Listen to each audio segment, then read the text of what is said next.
Hello and welcome to Headliner Radio, where we are delighted to be joined by the one and only Tim Burgess, frontman of the Charlatans, solo artist, author and recent recipient of this year's Artist's Artist Award at the 2022 Artist and Manager Awards. Tim, thank you so much for joining us today. How are you and whereabouts are you joining us from? I'm in London, and thank you. And I'm glad to be here. Yeah, brilliant. Thank you very much. And congratulations once again on the recent win at the Artist and Manager Awards. That's one of the big ones on the night. How did it feel to be the recipient of the Artist's Artist Award? It's really exciting. I knew a lot of people in the room, and there's lots of people in there that I'd known, for a long time. So it was kind of cool to get it. Brick Smith gave it to me. I was, a big fan of The Fall, so great. Yeah, amazing. I mean, the Artist and Manager Awards is quite a unique one. It's interesting, I think, that we do have an awards for that kind of recognises artists and managers and the sort of relationship that exists between the two. Yeah. I was wondering if you could sort of talk us a little bit through how, or if at all, you think that the dynamic has changed throughout the course of your career between artists and managers, and whether it's, but perhaps, maybe for you, it might have stayed similar because you might have already had a good dynamic with management, or whether you think if you were coming into the industry now as a new artist, the relationship you have with your manager might be different in some ways to how it was perhaps when you joined us. Yeah. Why don't you just talk to us a little bit about that dynamic and how you think it might have evolved over the past 30 years? When the Charlatans first started, we were young and disorganized, but we had, a real kind of goal, and we had what we considered really kind of, important songs. And we needed someone to get us all in the same room at the same time, and to shows and things like that. He bought us a van, basically, and then we said he could be our manager. But it was a good dynamic. It was a really good dynamic, and we stayed together as manager and artists for quite a few years. We've had a lot of managers since then, but lately we manage ourselves, and I think that's a kind of like, I think if you have the right manager. I mean, I was so thrilled that Martin Hall picked up his award, because he's managed the Manics for like years, and they've just always been together, and I'm sure there's ups and downs and stuff like that with any relationship, but it's just a fantastic thing to see, that, and I really like the band and the manager, but for me, I think the best people to represent us right now is us, and that's, I mean, I think it might change, but I think it's when you're established, it's probably a bit different. But certainly in the beginning, we needed that dynamic that I saw on stage when people were talking about how they work with their artists and stuff like that. Yeah, artists working with the manager. Do you think that as established, experienced, bandmates, musicians, you've kind of, the job of managing yourselves is kind of easier now than it may have been in the past? Do you feel like you kind of know where you want to be, what you want to be doing, and how the industry works? You've had all that experience now that you've gathered over years. Do you feel that it's just almost, how could a manager come in and kind of show you any differently? Or do you, is it something that you feel you might look to again at some point and bring someone in to help? I think so. I think it is something we might look to again, because never say never, and who knows how long it's going to last. Yeah, could be forever. The thing is, for me, is that it's hard to find somebody who knows. I mean, the industry is always changing, but it's hard for me to sort of like accept someone coming in and kind of trying to, I guess, point us in a direction that we've probably already been in, or something like that. It's kind of like, if there's someone new and they're learning the ropes as well, on the one hand, it's incredibly exciting, and they might have new ways and things like that, but then pretty much always ends up going down the same path as we've already been on, and it's like, hey, we've been here before, so it's like, you don't know any better than us, and yeah, and all that. I mean, I had a better answer while you were talking, but that's pretty much the crux of it, really. I'd like to have an experienced manager, someone say like, who has a vision of like how, say, I should be now in 2023 or whatever it is going to be, or whatever. But I'm always up for discussing, where people think I should be, and where, but I mean, I'm pretty happy with what I do, and been managing myself as a solo artist for a long time, and just end up doing things that probably no one else could get me. Yeah, of course. I mean, with I think I'm thinking particularly with newer artists. Do you feel like a manager might in some ways be more essential than in years gone by? Because it seems now with newer artists, there are so many more things that you need to kind of to have a handle on before you kind of generate any success, whether that be your knowledge of your streaming numbers, social media platforms, all this kind of stuff. It feels like there's a lot more to focus on perhaps than just the music, whereas perhaps this is an incorrect perception, but I would imagine that pre-social media, pre-internet, an artist could probably be a little bit more focused just on the music and have a manager maybe just kind of guide their activities as a band, whereas now it feels like there's a lot more that you need to be on top of. If you could put yourself in the position of a newcomer coming into the industry now, that there's a lot more to juggle than there perhaps was at the time when the Charlatans first broke onto the scene? I think so, and I think that's kind of it's a lot less appealing in a lot of ways. I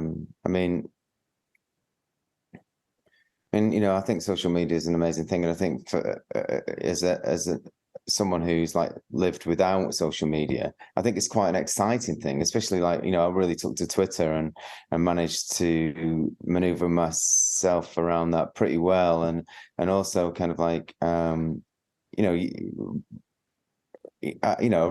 really kind of like took to it, but not every sort of like platform suits me, and I think it's important for an artist to sort of like say, well, I can't do all the platforms. It's ridiculous, I can, but give me one that I feel like I can work with, and I'll stick to that. There's just so many, and you can't be good at everything, and it's boring to saturate yourself so far and wide.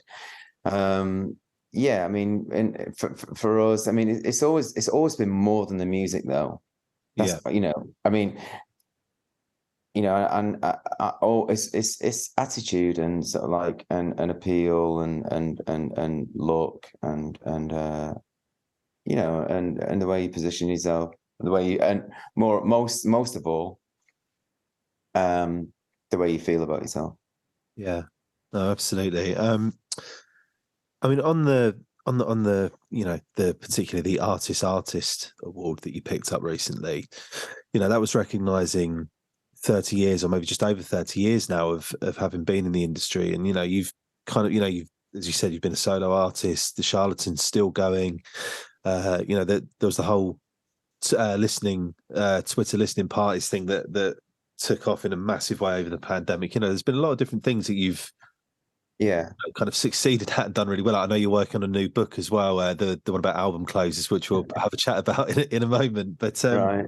I was wondering how I guess how what is it that's kept you so invested in this industry for such a long time, to kind of 30 years in still be finding new ways of connecting with people, new ways of exploring music. I know that, particularly with the band, there have been high points, you've had low points as well, with in amongst the band, things like that. But have you ever felt that there was a point where you could have just kind of said, I've been doing this for 10 years, 20 years, whatever. I've had enough of this now, and I kind of fancy a little bit of a quiet life away from it. What is it that's kept you 30 years on still still doing new and exciting things? I mean, there's just the changes, really, I suppose, and everything. The fact that it's kind of like, I enjoy finding new ways of doing things. I enjoy meeting people. I enjoy communicating in different ways.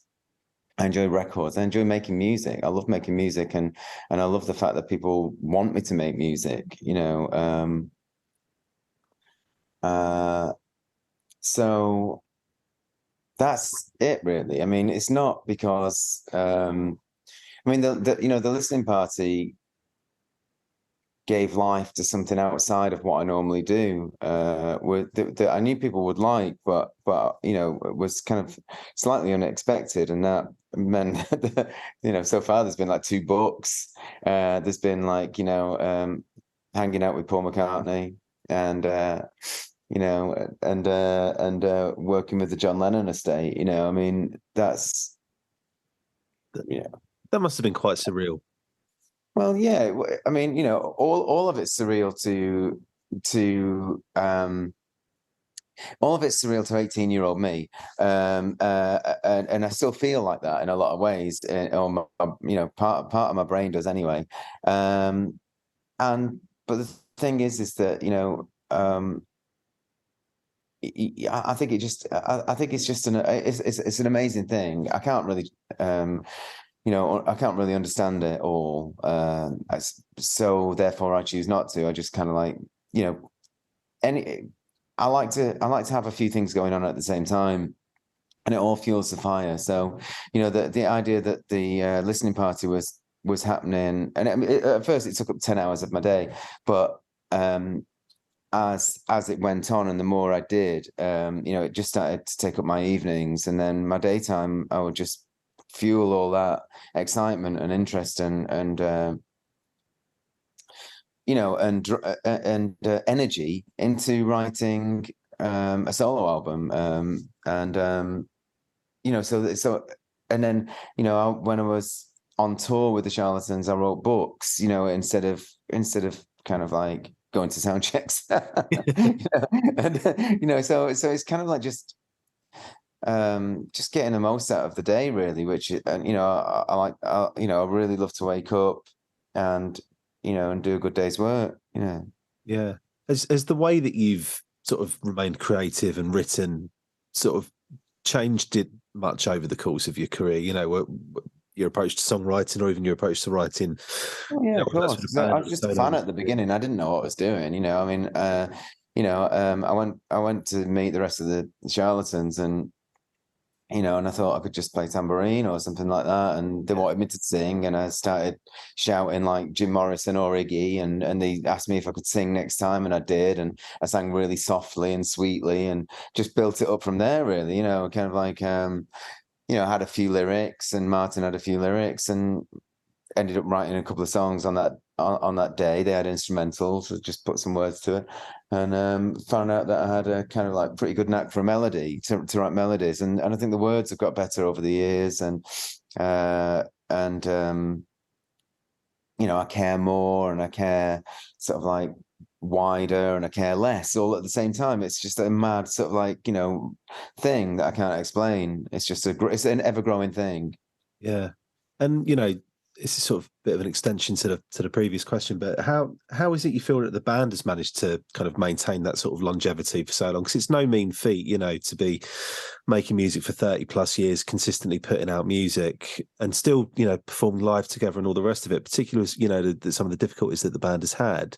Are there any kind of key things you can point to within that band and within that dynamic between you all that has been kind of crucial to keeping you together and keeping you going all these years? I think there's a dynamic between me and Martin that that keeps an energy. It keeps an energy that I don't know what kind of energy it actually is. It's hard to quantify. I love writing songs with Mark, and I love being with the band. And we're actually all pretty easy to get along with, really. I mean, obviously, again, it's like a relationship has been 30 odd years, and I think death of 2 members has kept everybody like really kind of even closer than kind of like, than fair weather friends. Yeah, no, absolutely. I did also want to touch on the book that you're working on at the moment. Close, is it? I assume it's Closer. Yeah, closer. Yeah. Yeah, So I know that was an idea that you originally sort of tweeted about, I think, a couple of years ago. yeah, Now yeah. sort of coming together. Can you just tell us a little bit about the original idea that you had for that, and kind of where you were at the kind of at this stage with putting it together and getting it published? I mean, it's it's already coming out with Little Brown. Um, I'm quite a way off finishing it. Yeah, I am like busier than ever. But the idea came while I was doing the listening parties, and it kind of occurred to me that the last songs on people's album were either kind of an alien on the album, and if it was, if it was a band doing, say, like a debut album, or second or third album or whatever, often the last track would lead them into new territory. Maybe the next album would be more like the last track than anything at the beginning of the album, and it just became something that I noticed, and I tweeted it straight away, and it got picked up straight away.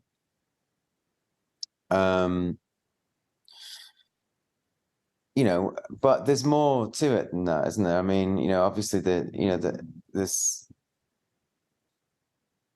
I mean, there's like this sort of like huge sprawling last tracks, say like, Private Psychedelic Real by the Chemical Brothers, or I'm the Resurrection by the Stone Roses, which is like big ones, or this kind of like, Cripple Creek Ferry by Neil Young. And it's kind of like just the contrast of the last song is quite an interesting one to me. yeah, no, absolutely. And I've tried to do both. I've tried to do like sprawling ones, Not Even the Rain, or can't remember what else. but and I've tried to do small ones like Dead Love, and then there's been instrumentals with the Charlatans. Have done instrumentals, so I could write probably about. Well, I've not written anything about Charlatans yet, but I could write probably about 8,000 words on why the Charlatans, and I probably will write about why the Charlatans have chosen their tracks to be the last ones. Yeah. Do you, as a fan, do you have any particular favorite kind of album closes that you talk about in the book?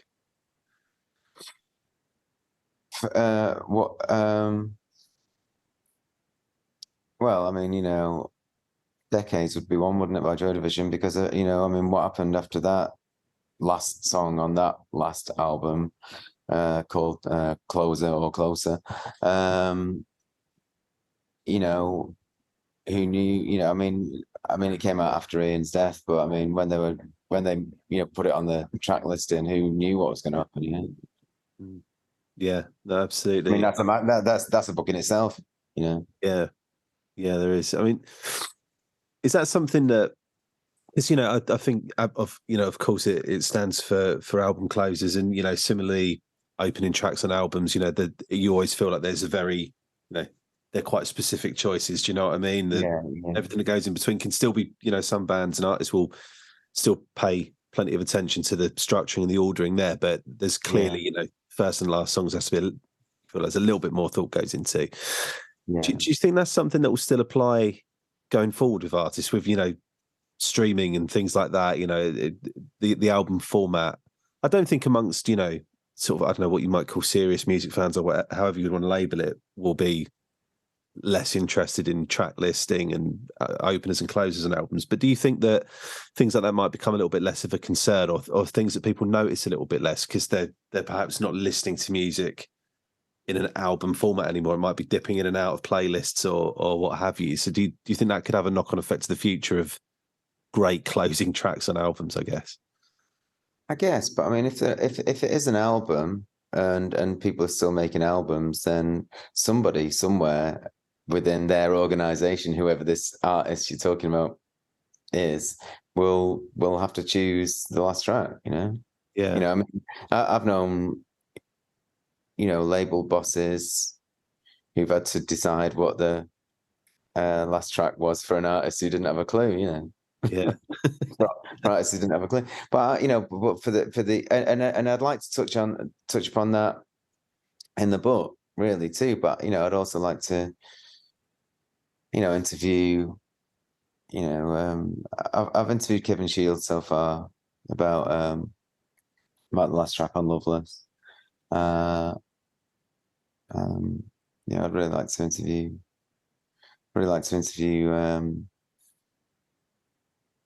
Kate Bush about last track on her Hounds of Love album. Yeah. Robert Smith, I'd like to talk to him.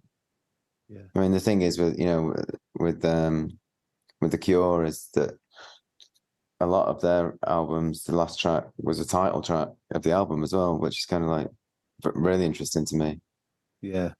No, it is. It's fascinating, and it must be really interesting chatting to these different artists about their decisions with these album closes. I think it's a nice thing for an artist to talk about, so I need to get my interview hat on. If you got any tips, let me know.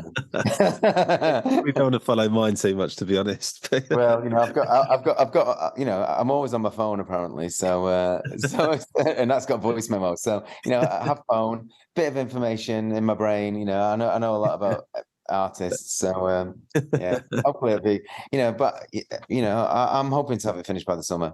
Yeah.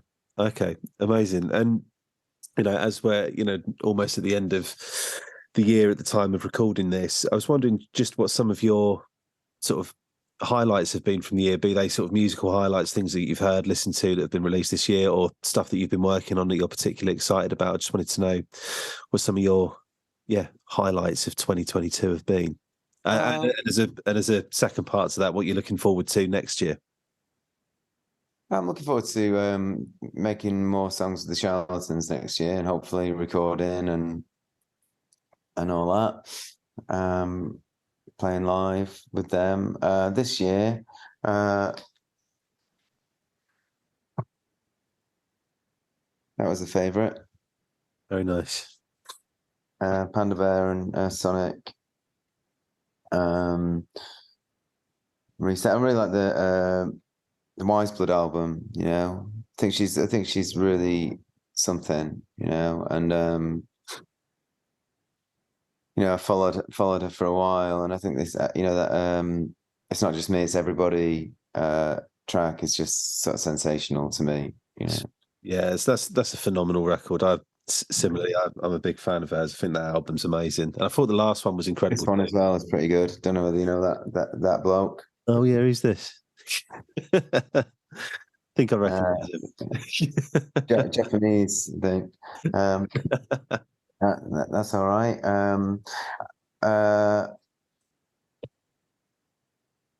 Yeah, I mean, gigs and reissues. Wish by The Cure was pretty amazing. Did a really brilliant listening party with that.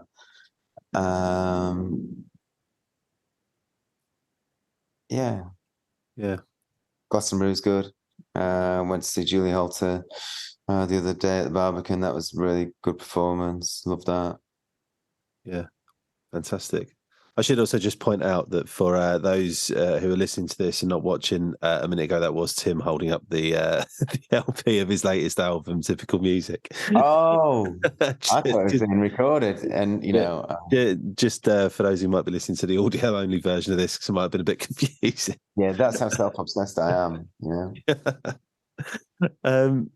Brilliant. Well, it's been a real pleasure talking to you again, Tim. Thanks so much for coming on.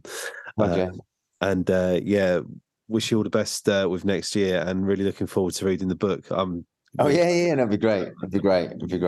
Yeah. And the album I was holding up earlier was Panda Bear and Sonic Boom Reset. That was my favorite album of the year. Amazing. Well, yeah, thanks so much for your time, Tim. And we'll speak again soon. Thank you. Take care. See you soon. Cheers, man. Bye.